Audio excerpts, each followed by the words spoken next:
Okay, good morning, everyone. And so this is a survey that has been done every year, pretty much for the last 10 years for Asia Research, which is an annual survey of market research buyers in Singapore.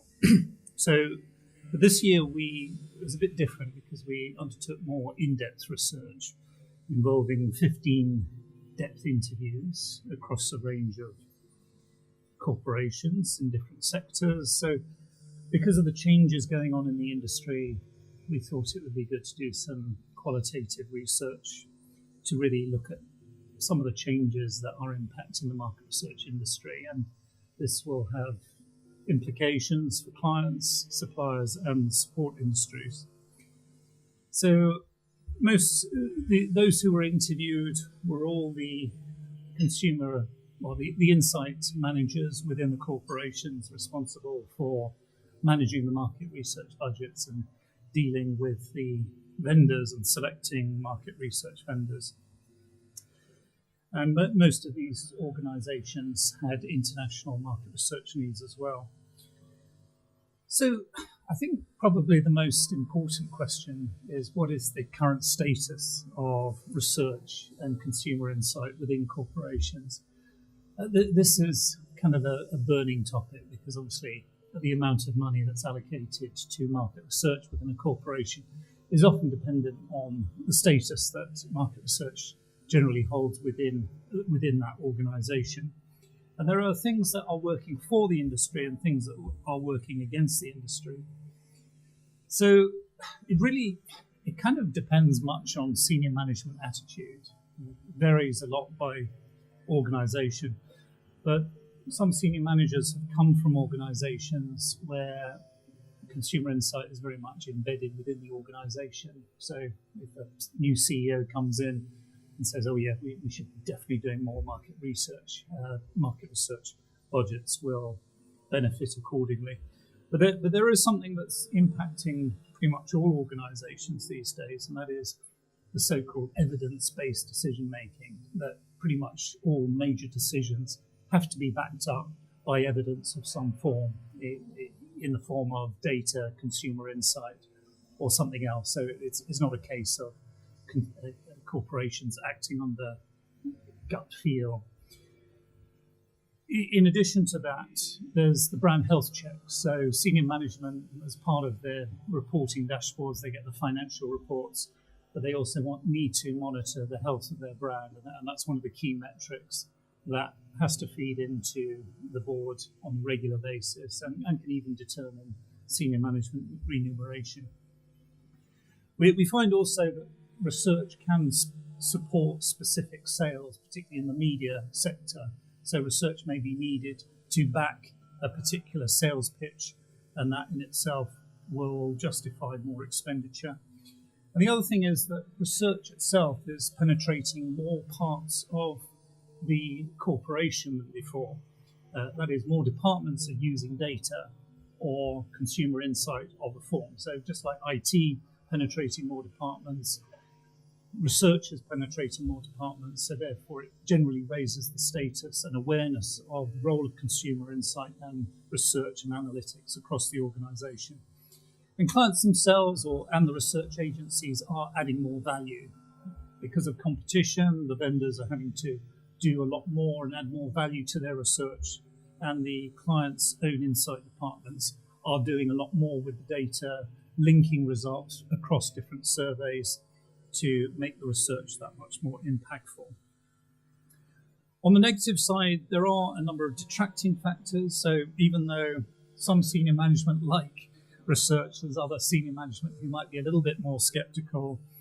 And there's also this, now that research and data is getting commoditized and more easily available, data in a sense is starting to feel a bit more cheap, and therefore that in itself may be lowering the status of research in some respects. Market research still generally comes under the marketing budget, so in a sense research has to compete with other types of spend under marketing, like the old competition between advertising spend and research spend. that still exists. The other thing is that some of the bastions of research in the past, like the FMCG companies who are spending huge amounts on market research, are spending less these days. And there's quite a big move, particularly among the FMCG companies, to sort of fast and cheap solutions, end-to-end solutions where research is done on a much lower budget. And there's also this move towards analytics, and for some corporations, analytics becomes the be-all and end-all. It's relatively cheap to just look at big data analytics, and that might be replacing some of the primary research that the organisation had previously done. Now, the key changes, say in the last 5 years, is what are corporations doing differently now when it comes to research? Speed, and in the moment, research is more important, particularly when we look at service interaction. In the banking sector, for example, the banks want to know very quickly after the service interaction what the consumer feels about that interaction. So after they've logged off from internet banking, or if they've been to a branch, what is their view of that experience? Dashboarding, that is getting instant reporting is also quite common. And also what I call client-identified research, that is where research is conducted in-house, you can actually match the research findings against the individual client or customer. So in other words, it's not restricted by the traditional market research codes of conduct if the client does it themselves. There is wider use of data across organisations, which I talked about, from R&D to product to, going beyond just the marketing and service departments, as well as more use of staff research and more, not just staff satisfaction, but in-depth staff research to inform on things like structural changes within the organisation. Insourcing is a big thing now. With most of these organisations, most organisations have now set up consumer insight departments, and therefore are wanting to have greater utilisation of that overhead, with the insight department doing more of their own surveys, which would often involve direct engagement of online panel companies, cutting out the agency, and of course undertaking customer surveys from their own.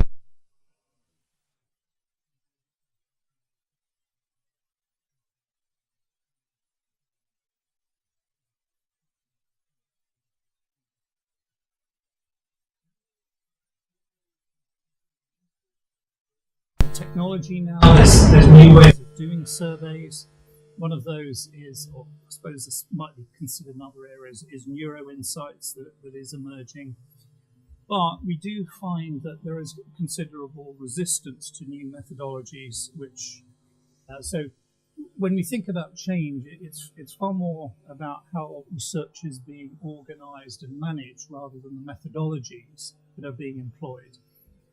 And there are a number of reasons for that, which I will go into. What's stopping change? And there's a number of factors where initially we talk about structural resistance to change.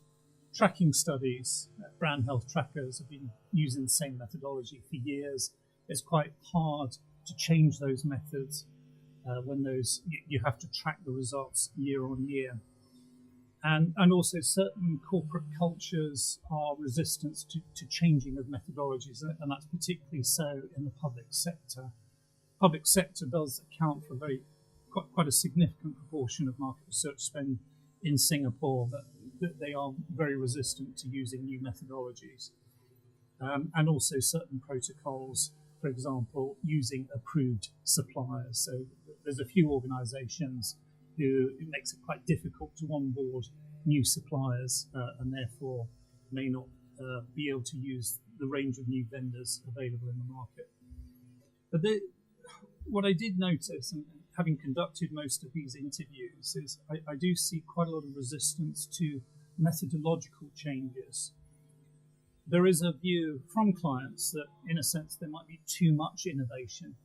Agencies need to differentiate themselves, so are continually innovating with new methods and new ways of doing research, but some of these may be considered too fanciful and have not so far proved their own concept. And clients also complain that innovation leads to complexity. Some of the methods are considered okay already, they're fit for purpose. So why do I have to make these things complicated with new methodologies? And the insight manager themselves also has to sell in those new methodologies to their internal clients, which can be difficult.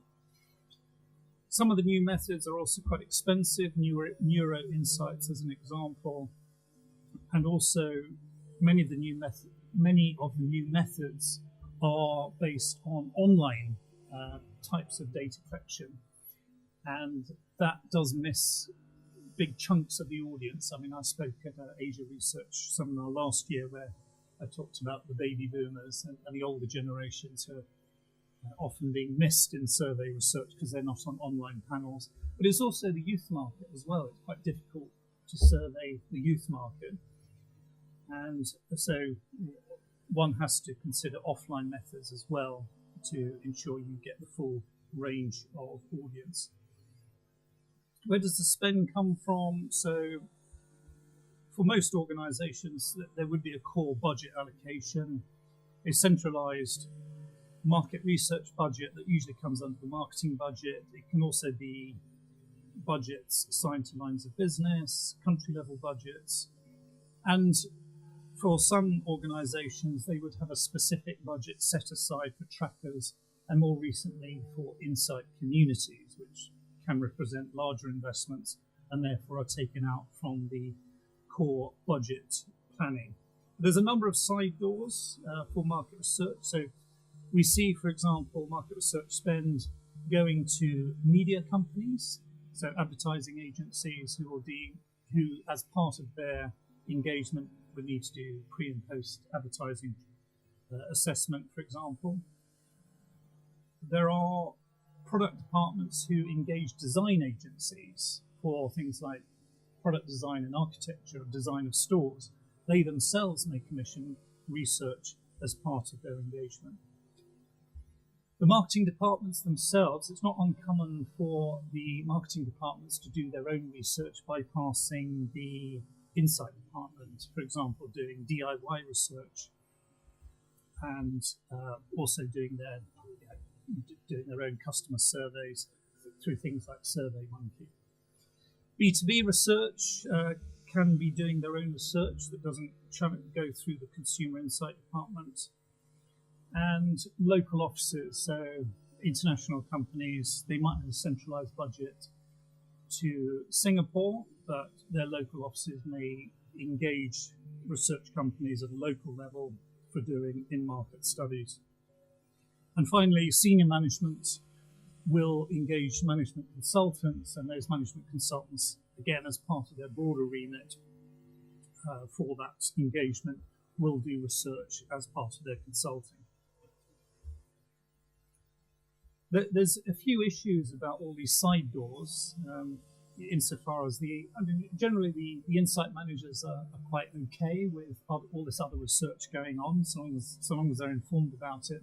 But some of the issues that would impact this is, with all these different departments doing their own research, is the lack of standardization. For example, in terms of scales and measures being used in surveys may not conform to what the insight department is using. Some of the DIY surveys, particularly where it's among their own customers, may not be done professionally, so that can sometimes be a concern. And some departments within the organization may be looking for a particular result from a survey, and that could lead to bias, so there's lacking in objectivity there. In terms of budgets, the budgeting process usually involves annual planning, which makes some reference to historical spend and maybe, if you're lucky, some top up for inflation. And a number of core studies, which are pretty much mandated year on year, would be budgeted for each year, and clients would generally have a set number of product or communications tests in a year that they would plan for. There could be certain strategic initiatives. That is, clients will have some priority markets, geographic markets that they want to develop, and some are using notional budgeting. That is, they will set a budget for research, but still spend for each project would have to be justified on a case-by-case basis, pretty much under a kind of zero budgeting accounting principles. So whatever has been spent on research in the past wouldn't necessarily be spent again in the future. And special requests, there could be certain projects that come up that are not planned for, and maybe special requests can be obtained from the marketing department or the head of marketing, or even higher still.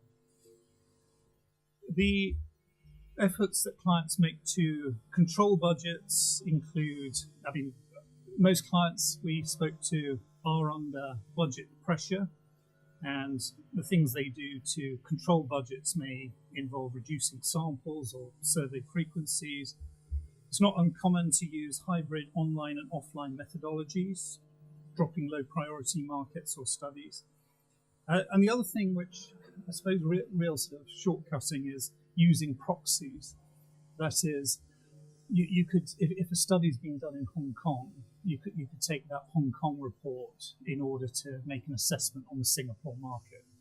It doesn't sound very good, but the argument there is that that's better than nothing. But those are some of the methods that client could use in order to get some level of insight without actually doing any research. And then there's, of course, more use of technology, text analytics as an example, and of course, negotiation with your vendors.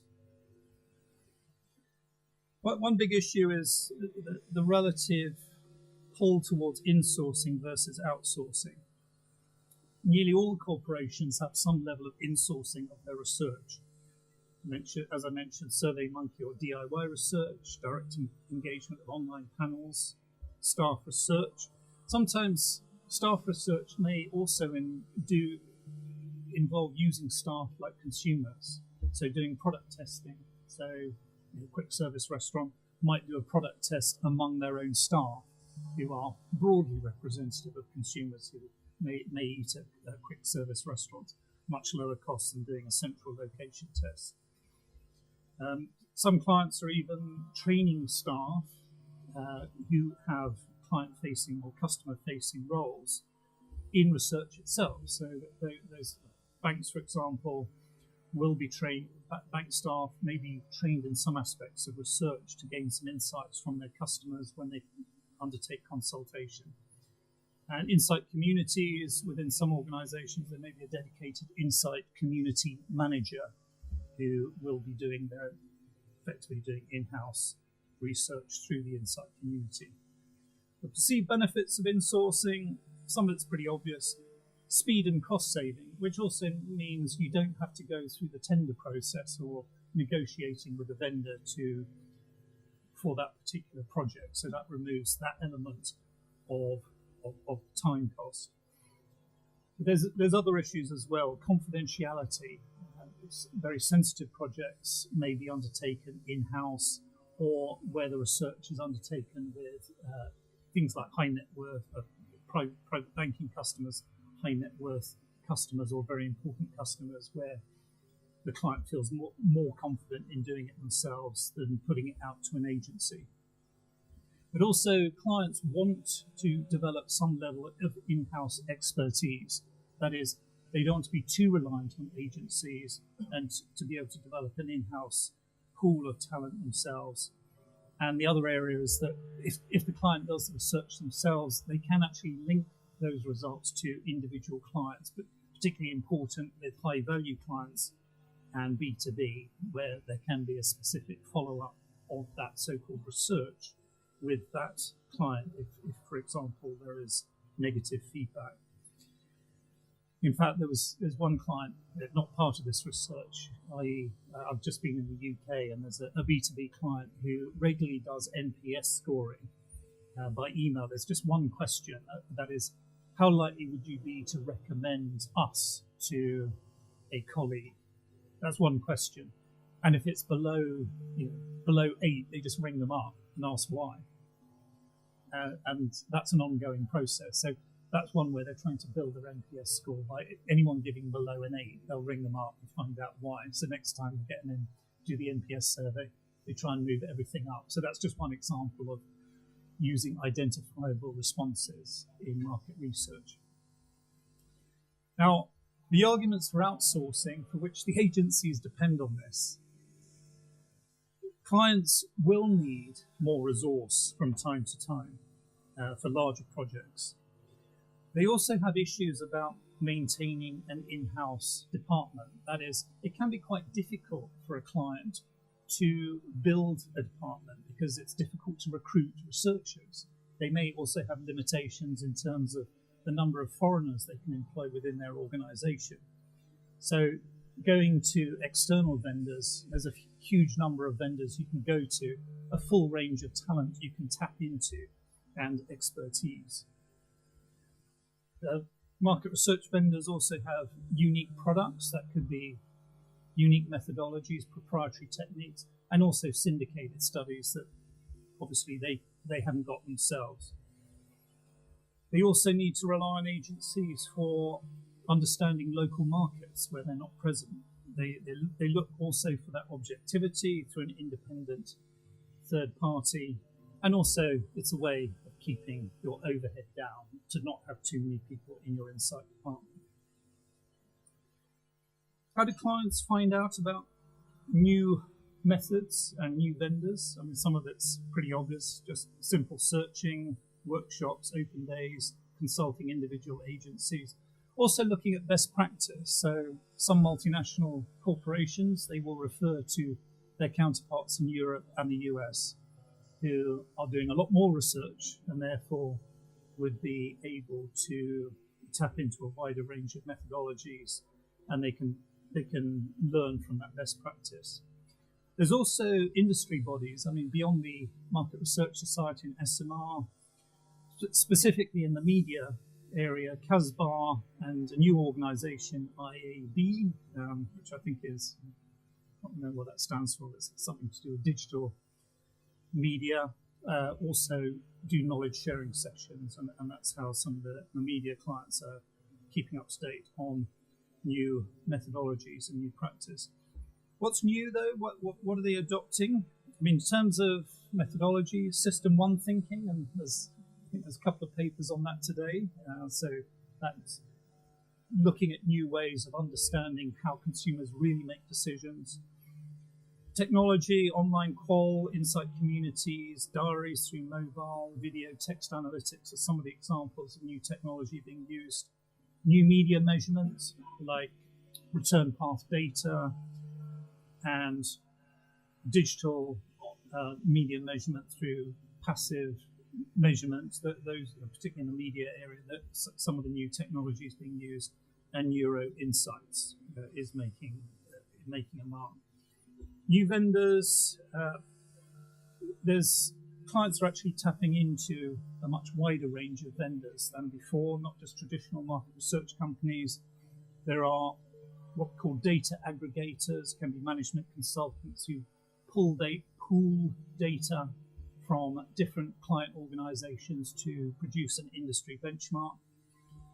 There are some new types of consultant, like service experience consultants who are doing research, specialist firms, and individual consultants. So you have some clients who are just using individuals as consultants who might have a very particular skill or knowledge which they're offering that you wouldn't otherwise find within bigger agencies. And what's missing though, there's still a need for some types of innovation, things like customer satisfaction research. Consumer attention spans are getting shorter, so clients are looking for what they describe as more fluid customer satisfaction, where you can get more out of a consumer by asking fewer questions. Speed is important. Some clients are looking for like 48-hour turnarounds. Access to younger generations, which can be difficult through traditional research, even through traditional online research. getting more out of trackers in terms of things like market sizing and artificial intelligence. I haven't mentioned much about artificial intelligence yet, but that seems to be the next big thing. Clients want to do more with it, but in a sense don't know too much about it. Vendor selection, how are vendors selected? They're looking for things like tailored thinking. That is, the agency is giving the brief some thought and produces a more tailored response to that. Specialism, local market presence, seamless delivery, for example, between qual and quant. There are some irritations where there's different team members involved through different parts of the project. Price, speed, flexibility, some of the usual things that you would expect in vendor selection. But areas where clients are not currently satisfied with their vendors, cookie cutter proposals, that's the lack of the tailored thinking, poor analysis, poor report structure, weak recommendations, or a disconnect through the project. That is, the agency hasn't fully understood the client's needs, and particularly when it's passed from one department to another through the project cycle. Inconsistency of reports across markets, lack of flexibility, and even basic data areas are some of the things that clients have mentioned. So, summing up, if I was to, I suppose, advise on a new agency coming into Singapore, SWOT analysis of the Singapore market, and this is non-exhaustive, but some of what's come from this survey. The strengths are of the Singapore market. There are a high concentration of market research buyers in the market. That's true, and it is a regional hub, although that is somewhat declining as budgets for some clients are being decentralized to local markets. And it'd be fair to say that research is largely entrenched in corporations now, generally accepted and valued by senior management, and budgets allocated on an annual basis, year on year, on an annual basis. But the weaknesses are, we see considerable levels of insourcing, probably more than we see in other markets. Anyone who's operated in Singapore as a supplier will know it is a very oversupplied market. You feel the competition. And it would be fair to say that Singapore is relatively price-driven compared to other markets. But the opportunities, it's a pretty good market for what I would describe as non-traditional suppliers of market research, specialist analytics firms, niche players and small consultancies. And we do see the emergence of those new players, such as service experience consultancies, and more are emerging. The other thing is market research is now moving down some levels from the big buyers, the big corporations, to mid-corporations, which I describe as second-tier buyers, who may not have their own insight department as yet. So that's another opportunity. Knowledge management solutions. One of the gaps in the market is that, or one of the things that corporations have not yet got to grips with, is managing all this different information. They're doing all this research internally and externally.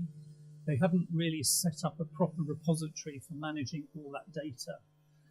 And therefore, there's some organizations that have what they call insight hubs, which makes it quite easy for users to search for information on research that has been done in the past. But clients complain that actually they haven't got a proper system in place that allows them to easily access all the research that's been done over the years. And could there be actually a reversal of insourcing? And corporations are very sensitive about overheads, so they're building up their overheads by creating their own insight departments. Could that actually go the other way if they decide, well, actually, let's start outsourcing it again to reduce our overheads? And the threats, well, the proxy attitude. If you're using a market research report for Hong Kong to do your strategy in Singapore, it does suggest that clients can be cutting corners. And there is that kind of corner cutting mentality we see in some organizations where, we will take mediocre research. So even though corporations need evidence, they might be taking bad evidence, or they just need a number to make a decision, and that number may not be good. Further insourcing, we don't know how things are going to pan out in the future. Will there be considerably more insourcing as we go forward? We will see. Decentralization of budgets to local markets. A lot of clients now realize that they have to develop local market strategies. That is, an Asian-wide strategy or a product or communication campaign is not good enough. We see this among media clients, that they may have to tailor their product offering just to one market, and therefore they'll be doing more research within that local market, including the direct engagement of in-market agencies. So clients are bypassing the Singapore office and dealing directly with the agency in Indonesia or Thailand or the Philippines, where the in-market expertise is getting better among the supply side. Commoditization of research. I talked about, well, data is cheap. So will that downgrade the status of insight to become just data? And analytics and AI replacing mainstream research. That's another consideration. My departing comment, though, is even though clients are saying that the status of research is gaining ground within their organization, that is relative to Singapore, say, 5 years ago or 10 years ago. Research still lags behind Western markets. If you take the SMR data, this is from 2016, shows the level of spend in market research globally. Asia Pacific only accounted for 15% of global market research spend. And you compare that to, well, Asia has 60% of the world's population and about 40% of the GDP. It's well under indexing compared to the other markets. And if we look at individual markets as spend as a ratio of GDP, compare USA and Japan, you'll see that you can see that the status of research in the US are much higher levels of spend relative to GDP. Singapore comes in around European levels, but it should be higher because Singapore corporations rely more on international trade. So they should have to do both domestic business and international business. So Singapore should really be up at the USA levels if research really had the same status as compared to Western markets. And the UK, well, I think UK is like market research on steroids. It's just crazy amounts of research and probably too much research. And analytics, I think one of the main concerns is whether analytics is going to replace primary research. It should be complementary to primary research and value-add research, but that there is a concern that the way things are moving, it will be seen as the cheap alternative to primary research. So that concludes my presentation. Thanks very much.